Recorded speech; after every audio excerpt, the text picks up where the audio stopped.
Diallo, Mutation, Cameroun Tribune, Le Jour et d'autres meublent la revue de presse de ce jour.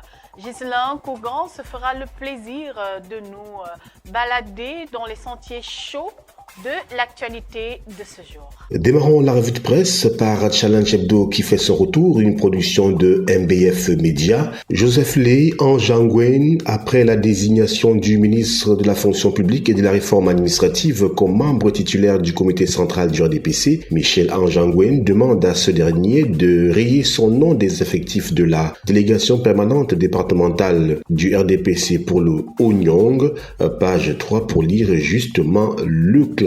D'après Challenge Hebdo, toujours avec Challenge Hebdo, harcèlement et violence, le Sinafox s'insurge contre le lynchage médiatique d'André Onana, page 11 pour plus de détails sur cette situation. Challenge Hebdo poursuit avec la présidentielle 2025 en page 6 de ce numéro et nous fait savoir que la guerre des sondages bat son plein. Certains candidats en course pour le fauteuil présidentiel dénoncent les manœuvres de manipulation de l'électorat.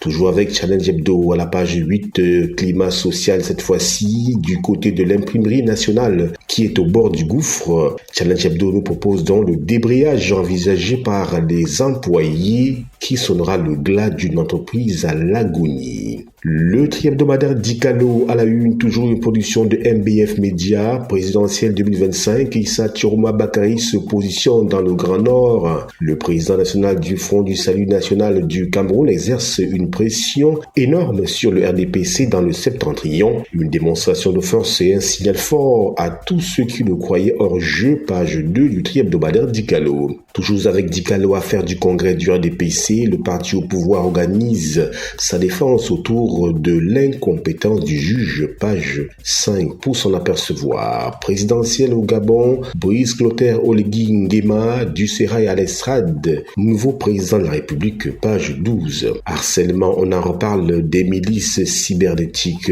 aux trousses d'André Onana, nous dit le tri-hebdomadaire Dicalo à la page 10 de ce numéro. Émergence parle également de la présidentielle 2025, Paul Biya et le casse-tête du Grand Nord. Route et ouvrage d'art, Ganou Djoumessi examine les projets en exécution, le début de l'examen de 98 projets routiers et d'ouvrages d'art a débuté hier et doit se poursuivre jusqu'à jeudi prochain, page 2 du quotidien Émergence. Toujours avec Émergence, développement des chaînes de valeur, la région du Nord en pole position à la page 3. Accès à l'eau, le Cameroun tient sa politique nationale de l'eau. Littoral, un meeting du FCC interdit en Banga, le parti de Jean-Michel Nche, page 4 pour lire toute cette situation. L'œil du Sahel, inondation extrême nord, 25 000 ménages encore en souffrance sur les sites de recasement, nous fait-on savoir à la page 5 de ce journal. Toujours avec l'œil du Sahel, Mayo Danaï, la CNPS ferme 4 églises pour 152 millions de francs CFA, à page 5 pour en lire les motivations profondes. Pour Lac, Logo Nechari, IMO, une aubaine pour jeunes et femmes, page 2 et 3. Fonction publique, 2860 postes ouverts pour 2025, page 4 du journal L'œil du Sahel. Info matin, sans transition et infrastructure routière, 4 jours pour scruter 98 projets. À l'ouverture de la séance ce 14 avril à Yaoundé, le ministre des Travaux publics Emmanuel Ganou Djoumessi recommande aux différentes équipes esprit d'ouverture et sens de l'anticipation afin d'identifier entre autres les contraintes à lever, page 2 et 3 du quotidien Info matin. La nouvelle expression fécondation in vitro, l'histoire d'une pionnière en Afrique centrale. Après avoir permis la naissance de plus de 1400 enfants par procréation médicalement assistée, la gynécologue obstétricienne camerounaise Dr Ernestine Ngouetbel signe un nouvel accomplissement. Elle vient de présenter son premier ouvrage autobiographique intitulé Le parcours inspirant d'une pionnière de la fécondation in vitro en Afrique centrale. Ce livre de 170 pages retrace non seulement une carrière médicale hors norme, mais aussi un combat personnel contre l'infertilité, l'un des défis majeurs de santé publique en Afrique. C'est-à-dire à la page 2 du quotidien La Nouvelle Expression. Toujours avec La Nouvelle Expression, interdiction des manifestations, une porte ouverte aux violences électorales, page 3.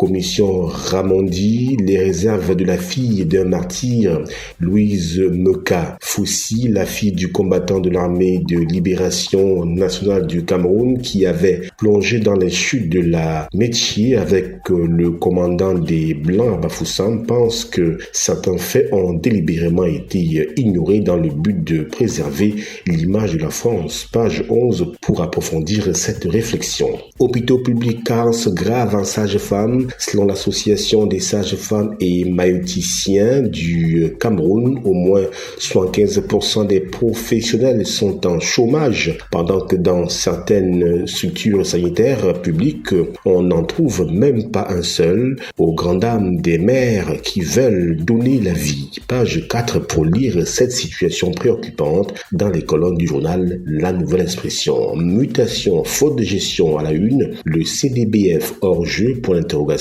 Le Conseil de discipline budgétaire et financière CDBF du contrôle supérieur de l'État effectue sa rentrée demain au plus fort d'une polémique qui l'oppose à la Chambre des comptes de la Cour suprême. Analyse d'un procès en illégalité qui fait grand bruit aux pages 8 et 9 du quotidien Mutation. Toujours avec Mutation, hôpital régional à la page 5, 28 corps abandonnés à Bafoussam dans la région de l'Ouest, Cameroun. MTN 81, page 12, Bamboutos de Bouddha signe son forfait. Le pourquoi est à lire, bien évidemment, dans les colonnes du quotidien Mutation. Cameroun Tribune, sans transition à la une, gestion des réfugiés dans l'extrême nord, les indicateurs virent au rouge.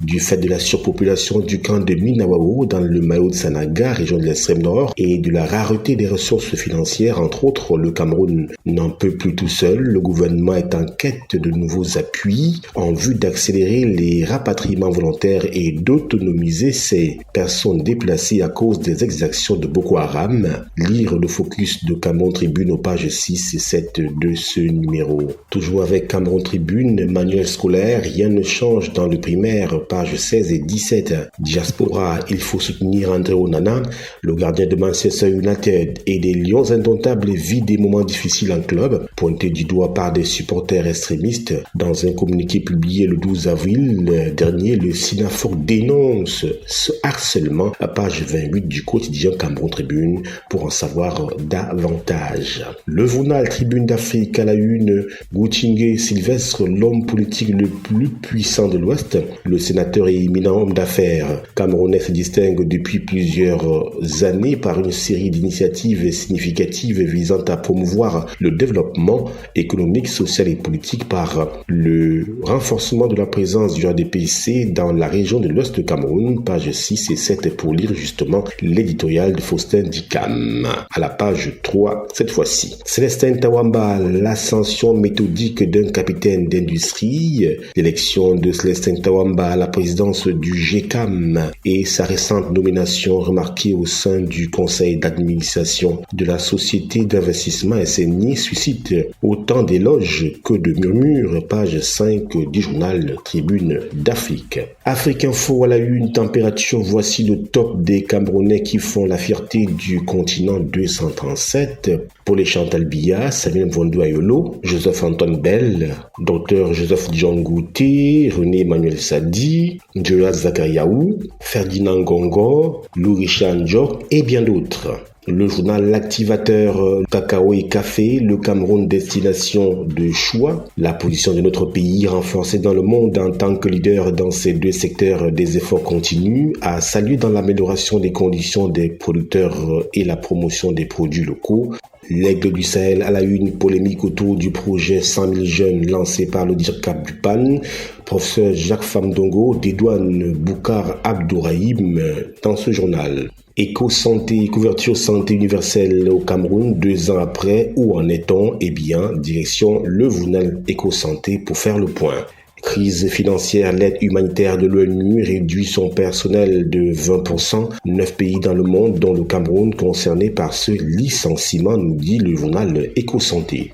Le point à la une, RDPC, campagne préélectorale, déstabilisation, les longs couteaux, page 11 du journal Le Point. Le quotidien L'économie, marché public, ce qui change avec la collecte des cautionnements numéraires par la CEDEC, est à lire dans les colonnes de ce journal. Toujours avec ce journal, Frontière Cameroun-Congo, comment le commerce illicite fait perdre de l'argent à l'État du Cameroun, page 4 du quotidien L'économie. L'info à chaud à la une, conseil de Abdourahmane Amadou Baba, citoyen camerounais, à qui ça suffit comme ça, aux RDPcistes de tous bords. S'il vous plaît, débarrassez-vous de ce syndrome de Stockholm et rejoignez le peuple du changement.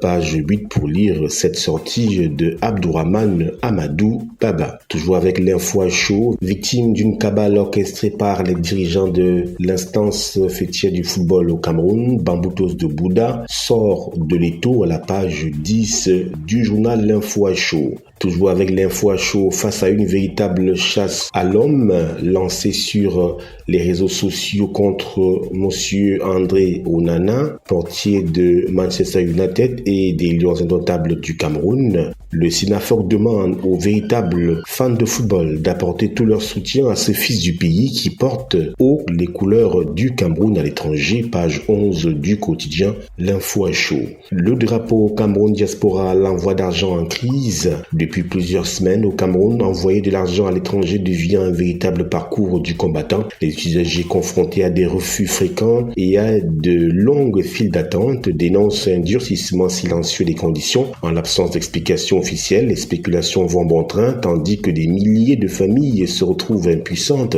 à soutenir leurs proches à la page 5 du journal Le Drapeau. Le citoyen à la une fonction publique, 2860 postes à pourvoir. Le gouvernement dévoile son plan de recrutement pour 2025 avec des opportunités dans divers secteurs, page 3 du journal Le Citoyen. C'est tout pour la revue de presse de ce jour. C'est à vous.